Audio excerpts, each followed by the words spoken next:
नमस्कार। कार्यक्रम जीवन शैली में आप सभी दर्शकों का बहुत बहुत स्वागत, अभिनंदन। मैं हूं आपके साथ विश्वबंधु पांडे।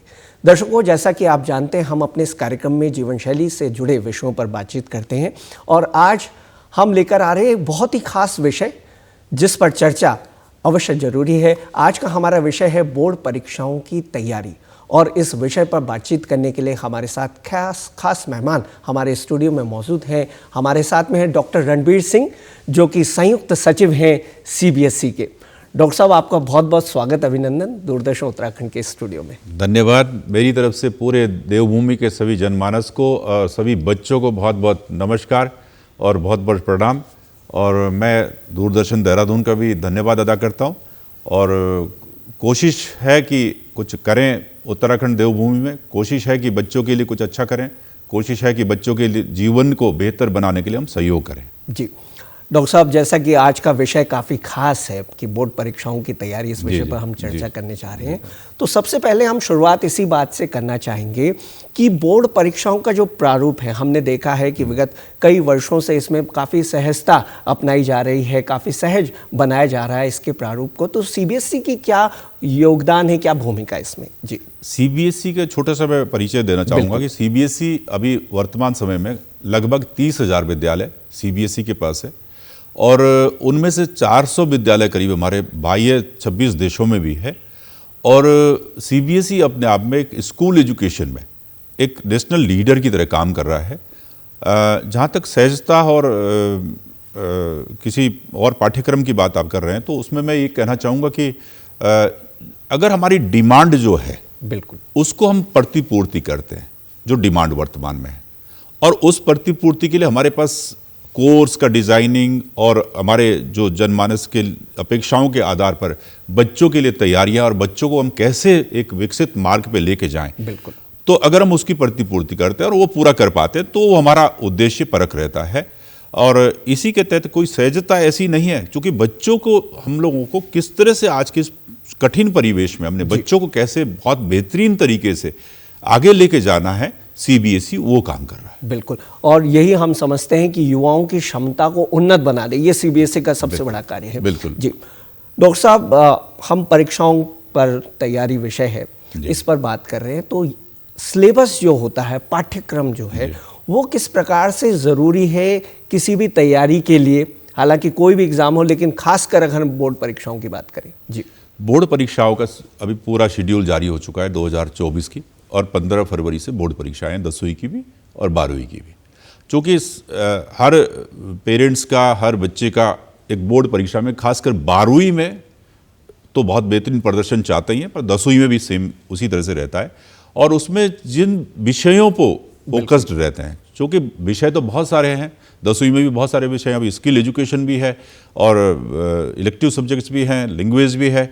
परंतु अगर हम विषयों की बात करते हैं, तो विषयों पे जो स्पेसिफिक जो क्लास 12 के बच्चों के लिए भी है, तो उनके स्ट्रीम वाइज की जो विषय के रहते हैं और उनको आगे करियर में जाना होता है, तो उसके हिसाब से मेरा यही कहना है कि अभी स्कूल प्री बोर्ड भी कराता है, स्कूल तमाम टेस्ट भी कराता है, और उन सब के साथ साथ अब बोर्ड एग्जाम के लिए अब चूँकि समय बहुत थोड़ा रह गया, तो बच्चे एक तो रिव्यू करें, रिवाइज करें, और जितना पूरे अभी 2 साल का जो कोर्स रहा उनका, उसको फिर से देखें, और जहाँ पे भी कोई डाउट है उसको अपने टीचर से पूछें।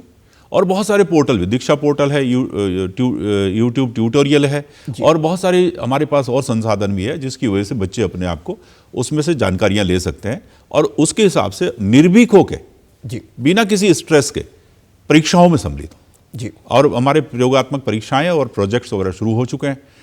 तो मेरा इसमें यही कहना है कि पेरेंट्स का अब बहुत ज़्यादा बच्चों के प्रति सहयोगात्मक रवैया होना चाहिए, और जिसमें कि थोड़ी बहुत कमी भी हम देखते हैं कई बार। जी, तो वो उसके लिए मेरी अपील है दूरदर्शन देहरादून के माध्यम, उत्तराखंड के माध्यम से, कि बच्चों के साथ पेरेंट्स हर समय जुड़े रहें, उनको सुविधाएं दें, पर उस सुविधाओं पे नज़र जरूर रखें। जी, तो ये निश्चित है रिजल्ट बेहतर आएगा, और जो वो चाहते हैं उस हिसाब से बच्चे आगे करेंगे। जी डॉक्टर साहब, बोर्ड परीक्षाओं में हम देखते हैं कि विषय तो रहते ही हैं, लेकिन इसके साथ में जो सीबीएसई की पॉलिसी रही है कि स्ट्रेस मैनेजमेंट भी रहे, इसके साथ से बहुत सारे जो सब्जेक्ट्स हैं उनको समय समय पर ऐड भी किया जाता है, जोड़ा भी जाता है, जिससे बच्चों का जो सर्वांगीण विकास है वो ज़्यादा से ज़्यादा हो सके।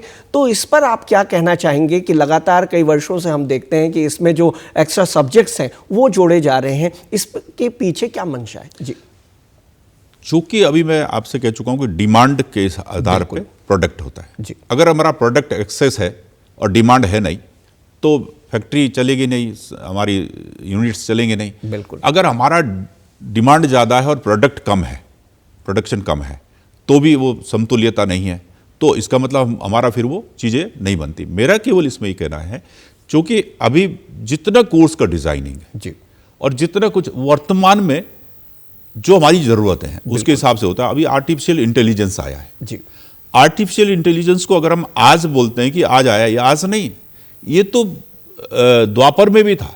अगर हम श्रीमद् भागवत गीता को देखते हैं तो उसमें आर्टिफिशियल इंटेलिजेंस का बहुत बड़ा समावेश है। जी, तो हम इस बात को लेके चलते हैं कि हमारे जितने ग्रंथ हैं, जितनी हिंदुस्तान की एक समृद्ध अभिलाषा है और सोच है और जो एक विश्व गुरु की एक धारणा थी, उसको अगर हम फिर कनेक्ट करते हैं, और लोगों को इस बात को समझना भी चाहिए जी, कि हम किस तरह से अपने इन सारे संसाधनों के साथ जुड़कर और सारे संसाधनों को विकसित करते हुए बिल्कुल, अपनी जनरेशन को मजबूत बनाने के लिए सहयोग करें।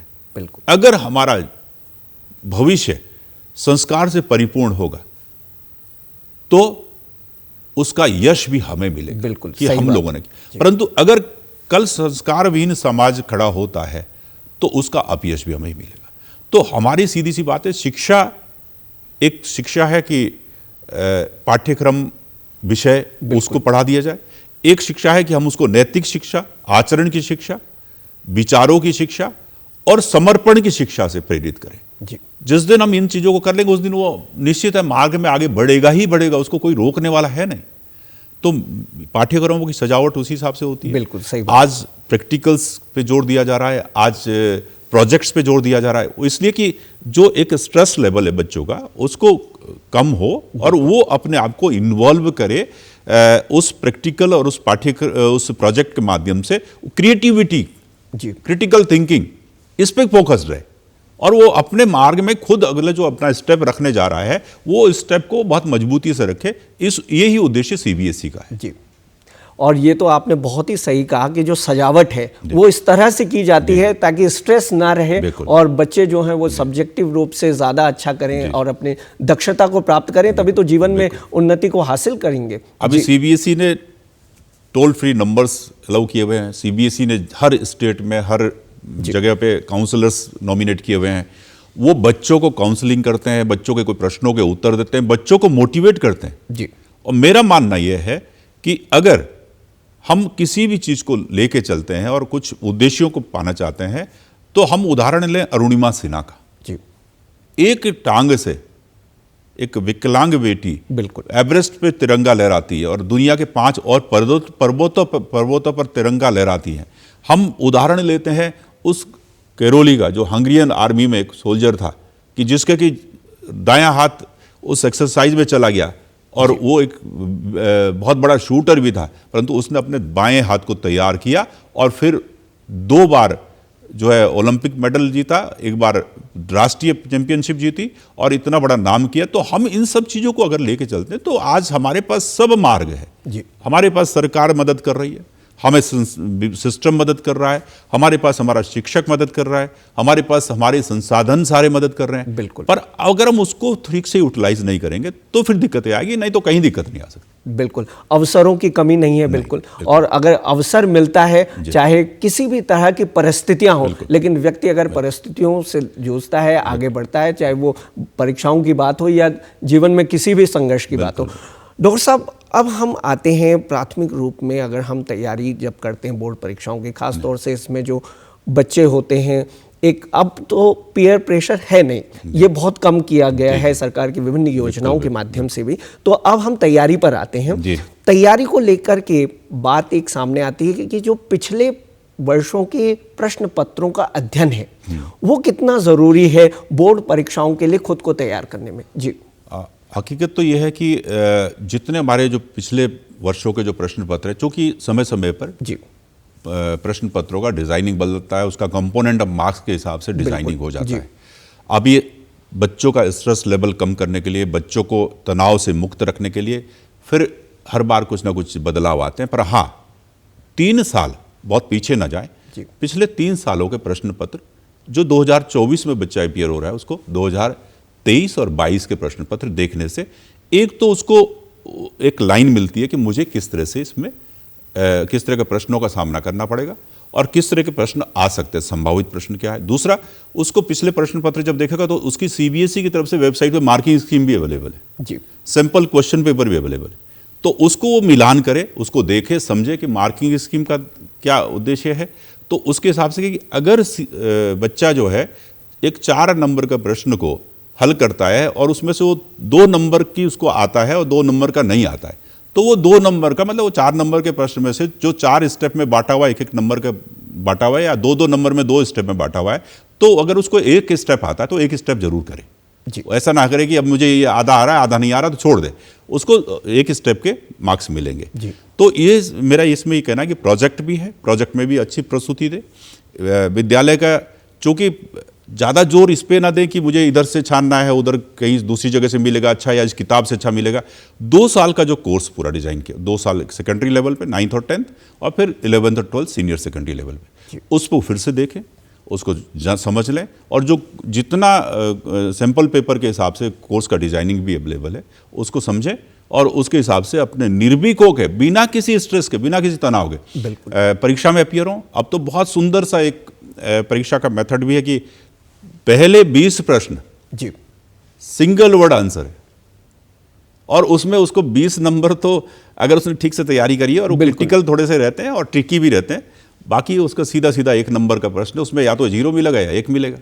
तो इस तरह से जो है बच्चे जाएं और परीक्षाओं में अच्छा। और डिस्क्रिप्टिव का पोर्शन भी को कैटेगराइज किया हुआ है, इतने % डिस्क्रिप्टिव है, इतने % शॉर्ट आंसर है, इतने % जो है ये बिल्कुल सिंगल वर्ड आंसर है। तो ये बहुत आसान हो गया अब तो परीक्षाओं में। आपने एक बहुत सुंदर सी बात कही कि जो प्रश्न होता है उसके जो विभिन्न भाग होते हैं या पार्ट्स में जो डिवाइडेड होता है, जो प्रश्न डिवाइड किया जाता है, तो उसमें अगर 4 नंबर का या 4 मार्क्स का जो प्रश्न है उसमें अगर 2 नंबर का भी आप आ रहे हैं तो कम से कम आप उसको हासिल कर लें, तो आपसे वो प्रश्न छूटेगा नहीं, कुछ ना कुछ आप सीख रहे हैं। जी डॉक्टर साहब, नोट्स को किस प्रकार से बनाएं? ये एक प्रकार से, क्योंकि आप सीबीएसई के इतने बड़े अधिकारी हैं, साथ में शिक्षकों के लिए आप लोग समय समय पर वर्कशॉप चलाते हैं, उनके लिए कई प्रकार की जो योजनाएं हैं उन्हें देखते हैं, सेशन चलाते हैं, ताकि वो इस तरह से बच्चों को तैयार करें कि बच्चे बहुत अच्छे ढंग से भी करें, बिना किसी स्ट्रेस के, तनाव के, वो अपने को तैयार करें, परिपक्व बनाएं। जी मेरा इसमें सीधा कहना है कि नोट्स बनाने की परिपाटी पहले भी थी। जब हम तो ग्रामीण सिस्टम से पढ़ के आए तो हम लोग खुद से लिखते थे, जो याद होता था, जो मेमोराइज करते थे, उसको फिर लिखते थे। बिल्कुल। तो क्या होता कि उसके अपनी मेमोरी को स्ट्रेंथन करता है, और फिर उस नोट्स बनाने में हमारे पास जब भी कभी कोई रेफरेंस देखना है तो फिर हमें फिर पीछे कहीं इधर उधर नहीं झांकना है, हमारे पास वो नोट्स बने हुए और हमें याद है कि हम उस फलानी नोटबुक में है तो उस विषय का वो नोट वहाँ पे मुझे मिल जाता है। उसका एक बहुत बड़ा फायदा होता है, हमारी हैंडराइटिंग ठीक होती है जी, हमारी स्किल ऑफ कम्युनिकेशन मजबूत होती है, हमारा डिस्क्राइब करने का जो मेथड है वो बहुत कंटेंट उसका बहुत क्लियर रहता है और उसकी क्लैरिटी रहती है। और सबसे महत्वपूर्ण है कि हम उसको मेमोराइज करने के बाद अपने आप को उस कॉन्फिडेंस पे लेके जाते हैं कि ये मैंने अब खुद से लिख दिया है जो मुझे याद था, तो अब मैं बढ़िया से परफॉर्म कर पाऊंगा। तो नोटबुक पे निश्चित है, आंसर बुक पे बढ़िया से लिखते ही था। तो इसका बहुत बड़ा फायदा है कि ये बच्चों के लिए बहुत ज़रूरी है, क्योंकि आज के इस दौर में समस्याएं कहाँ पर है। समस्या ये है कि हम सारा कुछ सिमटा के ले आए हैं इस स्क्रीन पर। बिल्कुल। इस स्क्रीन से जो है ना तो पेरेंट्स अपने आप को अलग कर पा रहे हैं, ना मैं अलग कर पा रहा हूँ, ना बच्चे अलग कर पा रहे हैं। अब उस स्क्रीन में क्या है, उस स्क्रीन से अपने आप को जोड़ के टेक्नोलॉजी का उपयोग करना चाहिए और मैक्सिमम करना चाहिए। और हमारे माननीय प्रधानमंत्री जी भी कहते हैं कि टेक्नोलॉजी का उपयोग करें और ये देश तभी आगे बढ़ेगा। और स्वतः स्वाभाविक बात है, देश आगे बढ़ भी रहा है और बढ़ेगा भी।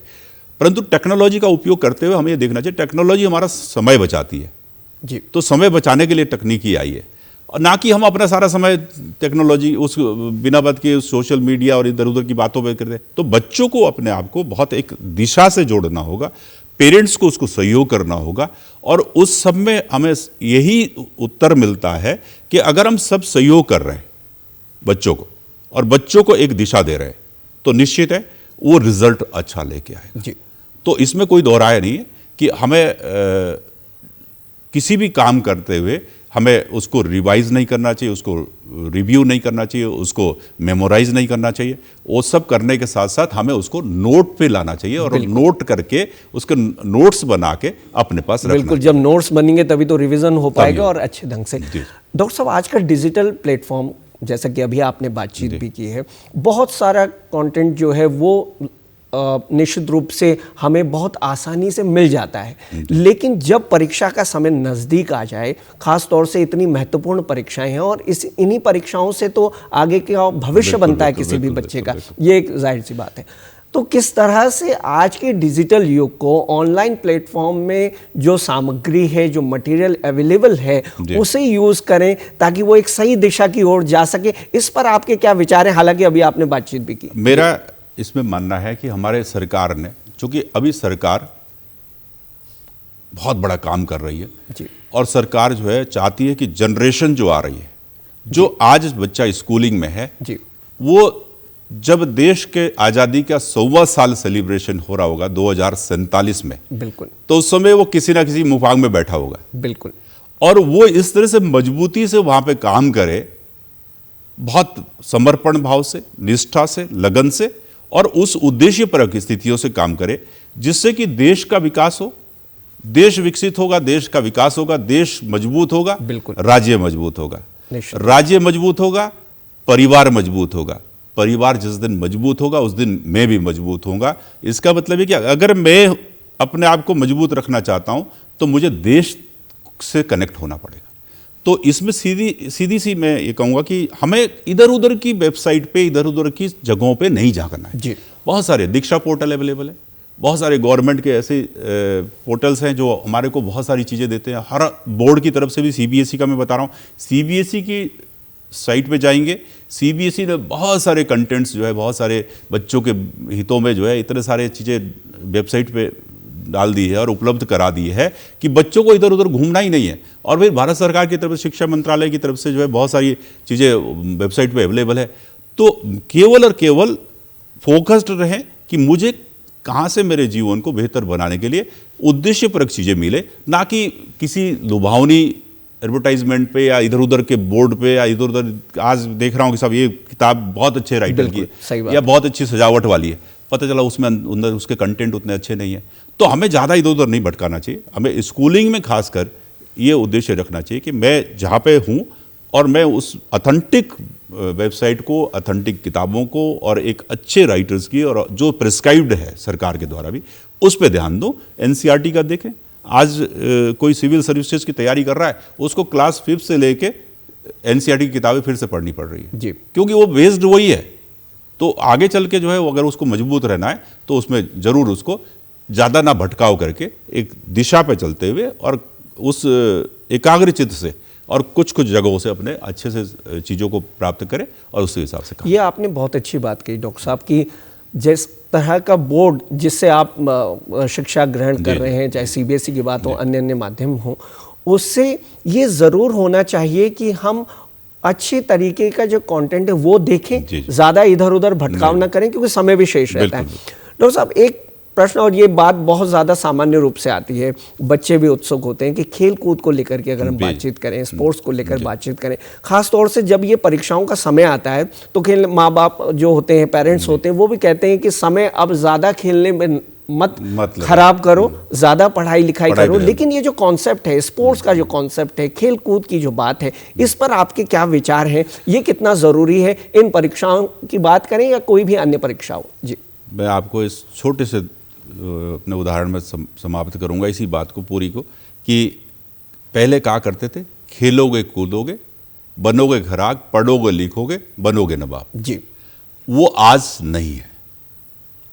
आज है अगर खेलोगे कूदोगे भी, अपने शरीर को स्वस्थ रखोगे, अपने उस सारे शरीर के स्वास्थ्य को मेंटेन करोगे, मानसिक तनाव से दूर रहोगे। मानसिक तनाव से कब दूर रहेंगे? जब हम खेलों में शामिल होंगे, पसीना बहाएंगे, अपने आप को थोड़ा सा उस एक्सरसाइज पे जोड़ेंगे जिससे कि शरीर मजबूत रहे, तो निश्चित है पढ़ाई में भी मन लगेगा। बिल्कुल।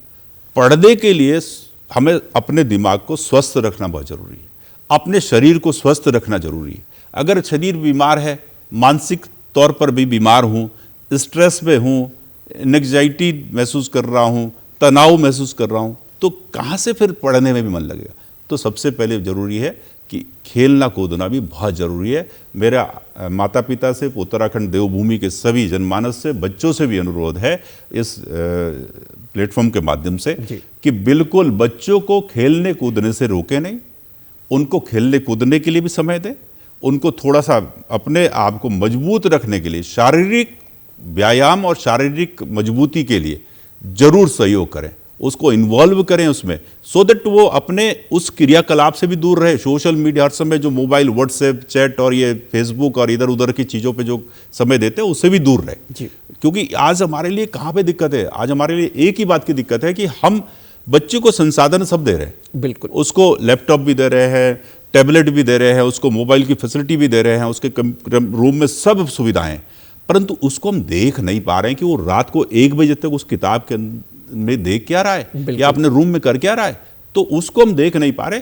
ये हमारी कमी है, चूंकि हम भी अपने आप को व्यस्त समझते हैं अपने आप को, तो बिना बेवजह व्यस्तता नहीं रखनी चाहिए। इसके लिए बहुत जरूरी है कि बच्चों के साथ मिलकर उनको तनाव मुक्त रखने के लिए सबसे पहले उनको खेलों में भी जाने दें, कुछ एक्सरसाइज करे, कुछ दौड़ करे, कुछ भागे, और थोड़ा अर्ली राइजिंग, सुबह जल्दी उठने की परंपरा को जरूर और विकसित करें। जी, निश्चित रूप से। और ये जो प्रश्न के साथ में ये बात पुष्ट हो जाती है कि जीवन शैली अगर अपनी अच्छी अपनाएंगे तो निश्चित रूप से, चाहे वो परीक्षा हो, चाहे बच्चों की बात हो, या जीवन में किसी भी उम्र वर्ग की बात हो, तो व्यक्ति जो है आगे बढ़ेगा। परीक्षाएं तो हर पड़ाव पे है। बिल्कुल सर, परीक्षाएं तो हर जगह। सुबह घर से निकलता आदमी, उसकी यही परीक्षा है कि अपने गंतव्य स्थान तक ठीक ठाक पहुंच जाए। बिल्कुल। उसके बाद अगली परीक्षा, अपना दिन बढ़िया से काटे। उसके बाद फिर परीक्षा है कि घर के लिए वापस लौटे, तो घर पे आते हुए जो है अपना हैप्पीनेस की से आए, तो भी तक परीक्षा देके आए, तभी तो हैप्पीनेस है। बिल्कुल। तो परीक्षाएं तो हर जगह, तो परीक्षाएं जीवन के शुरुआत से और अंत तक रहती हैं। जी, और परीक्षाएं ना हो तो जीवन भी एक नहीं, फिर तो कोई आधार नहीं, आधारहीन हो जाता है। डॉक्टर साहब, माननीय प्रधानमंत्री जी का जो कार्यक्रम है परीक्षा पे चर्चा, काफ़ी एक पॉपुलर कार्यक्रम है, बहुत सारे बच्चे सुनते हैं, और प्रसारण जब होता है तो अभिभावक भी सुनते हैं। अभिभावक, बच्चे और शिक्षक, ये तीनों मिलकर के एक परीक्षा की तैयारी भी करते हैं, ऐसा हमारा मानना भी। ये जो कार्यक्रम है, आप सीबीएसई के एक बड़े अधिकारी, जिम्मेदार पद पर हैं, किस तरह से देखते हैं जो भारत सरकार का एक कार्यक्रम है, खासतौर से प्रधानमंत्री जी का ये परीक्षा पे चर्चा है, इसके माध्यम से बच्चों को किस प्रकार से मोटिवेट किया जा रहा है और किस तरह से वो परीक्षा के लिए तैयार हो रहे हैं? जी, परीक्षा पे चर्चा का कार्यक्रम जी, इस तरह से मजबूत और सबसे बेहतरीन कार्यक्रम में मानता हूँ। जी, मैं तो गांव से पढ़ के आया हूँ, ये एप्पल की जानकारी क्लास 6 में मिली। अपने आप को सौभाग्यशाली मानता हूँ कि चौथा डिपार्टमेंट सीबीएसई और विद्यालयी शिक्षा में इंग्लिश मीडियम के स्कूल्स के माध्यम से जनमानस के लिए सेवारत हूँ। जी, परीक्षा पे चर्चा का कार्यक्रम माननीय प्रधानमंत्री जी का एक विजनरी जी, सोच के तहत इतना बेहतरीन कार्यक्रम है। पूरे विश्व में अगर आप देखेंगे, कोई राष्ट्रीय अध्यक्ष या कोई भी प्रधानमंत्री या कोई भी देश के कोई लीडर हो, बच्चों के लिए कोई तरह समय नहीं देता। पूरा एक दिन बच्चों के लिए देते हैं प्रधानमंत्री जी, और उस बच्चों को समय देने के साथ पूरे भारत से फिजिकल प्रेजेंस में तो बच्चे अवेलेबल होते ही हैं, लाइव जो देखते हैं उनके प्रश्न भी लेते हैं। प्रश्नों का समाधान जब एक ऐसे व्यक्ति से मिलता है, बिल्कुल, जो आज देश ही नहीं, आज तो विश्व के लीडर हैं, और संघर्ष के जीवन से निकल के आए, और उस संघर्षपूर्ण जीवन की गाथा उनकी सबको प्रेरित करती है। एग्जाम वॉरियर्स माननीय प्रधानमंत्री जी की किताब है जी, इतनी बेहतरीन किताब है, जो पढ़ता है वो उसको फिर एक बार फिर पढ़ता है। तो ये बहुत बेहतरीन कार्यक्रम है। मैं इसको जोड़ता हूँ उस तरह से कि जब महाभारत के युद्ध का मैदान में जो है भगवान अर्जुन के रथ के सारथी बने हुए थे, और जब ये बात आई कि अर्जुन ने कहा कि मैं देखना चाहता हूं कि मेरे सगे संबंधी है, कौन राजा आया हुआ है, कौन कौरवों की तरफ से लड़ रहा है, कौन पांडवों की तरफ से, तो उन सब में जब फिर उसके बाद बात हुई कि साहब ये तो सारे रिश्तेदार हैं, नातेदार हैं, तो मैं इनके साथ युद्ध कैसे लड़ूं, तो भगवान ने जो ज्ञान दिया जी, और श्रीमद् भागवत गीता के एक मानव के विकास के लिए श्रीमद् भागवत गीता जो हमारे सामने है, तो अगर ये अर्जुन को पता होते हुए कि ईश्वर है, भगवान है, अगर वो मुझे आदेश देंगे तो मैं मना नहीं कर सकता हूं, परंतु भगवान ने पूरा समय दिया, सारे प्रश्नों का उत्तर दिया, उनके सारे डाउट्स क्लियर किए, उसके बाद गांडीव उठाया। तो मैं ये समझता हूं कि इससे बेहतरीन अवसर किसी हिंदुस्तान में कभी हो नहीं सकता कि परीक्षा पे चर्चा के कार्यक्रम में बच्चों को अवसर दिया जा रहा है, बच्चे अपने प्रश्न पूछते हैं प्रधानमंत्री जी से, प्रधानमंत्री जी ऐसा बेहतरीन समाधान देते हैं कि जो कभी किसी को सोच नहीं सकता, और उस तरह का ऊर्जा से परिपूर्ण कर देते हैं जो कि एक अद्वितीय शक्ति की उस ऊर्जा से परिपूर्ण कर देते हैं, जिससे कि वो कभी पीछे मुड़ के देख नहीं सकता। पिछले साल 2023 के परीक्षा के कार्यक्रम में करीब 60 लाख रजिस्ट्रेशन था, और इस बार तो रिकॉर्ड रजिस्ट्रेशन है। बिल्कुल, इस बार क्लास 6 से लेकर 12 तक के बच्चों का रजिस्ट्रेशन, और हमारे देहरादून परिक्षेत्र जो मैं अभी तक देख रहा था, 100% स्कूल्स ने रजिस्ट्रेशन कराया, और पूरे भारत से। तो हम ये मान के चलते हैं कि इससे बच्चों को बहुत जबरदस्त उत्साह मिलेगा, एनर्जी मिलेगी, और ये बहुत बेहतरीन कार्यक्रम है। और इसमें मैं अपील करूंगा सब पेरेंट्स से, डॉक्टर साहब समय सीमा और सुझाव जरूर हम जानना चाहिए। ये अपील करूंगा इस कार्यक्रम में सब पेरेंट्स, ग्रैंड पेरेंट्स और सब उत्तराखंड के सब लोग और बच्चे लोग सब भागीदार बने और इस कार्यक्रम को जरूर देखें। जी, सुझाव मेरी तरफ से ही, चूंकि मैं देवभूमि का रहने वाला हूँ, ग्रामीण परिक्षेत्र से हूँ, मेरी तरफ से यही सुझाव है, बच्चों को निर्भीक बनाइए, बच्चों को आचरण से परिपूर्ण बनाइए, बच्चों को संस्कार से परिपूर्ण बनाइए, बच्चों के साथ समय दीजिए, बच्चों की अभिलाषाओं को, उनके सपनों को साकार करने के लिए मजबूती से उनके साथ सहयोग करिए। इन्हीं भावनाओं से मत करिए कि मैंने बहुत बेहतरीन स्कूल में भेज दिया है, मेरे काम की इतिश्री हो गई। नहीं, बच्चों के साथ अभिभावकों को और जोड़ना होगा और बच्चों को भी कनेक्ट कराना होगा पेरेंट्स के साथ। अगर किसी बच्चे को अपने 3 जनरेशन के बारे में पता नहीं कि मैं पौड़ी गढ़वाल से कहाँ से हूँ और देहरादून कैसे आया हूँ, और आज देहरादून में मेरे पिताजी इतने अच्छे पद पे या इतनी अच्छी इंडस्ट्री चला रहे हैं या इतने किसी इंस्टीट्यूशन को देख रहे हैं, तो वो किस आधार पे आए होंगे, कितना संघर्ष किया होगा, तो उस संघर्ष की परिभाषा से जरूर अवगत रख रहे हैं, अपने आप को भी, बच्चों को अवगत कराएं। फिर देखिए, देश के लिए और देवभूमि के लिए और समाज के लिए और हम सब के लिए पेरेंट होने के नाते भी वो बच्चा समर्पित रहेगा, अन्यथा 7 समुंदर पार भी चला जाएगा तो भूलेगा नहीं, और अन्यथा फिर अगर नजदीक भी होगा तो देखेगा नहीं। जी, निश्चित रूप से डॉक्टर साहब आपके इन्हीं सुझावों को आत्मसात बच्चे करेंगे तो निश्चित रूप से बहुत अच्छा परीक्षाओं में करेंगे। आप हमारे स्टूडियो में, आपका बहुत बहुत धन्यवाद। नमस्कार। तो दर्शकों, ये था आज का हमारा कार्यक्रम, जिसमें आज हमने बोर्ड परीक्षाओं की तैयारी विषय पर बातचीत की। अगले अंक में आपसे फिर होगी मुलाकात, तब तक के लिए नमस्कार।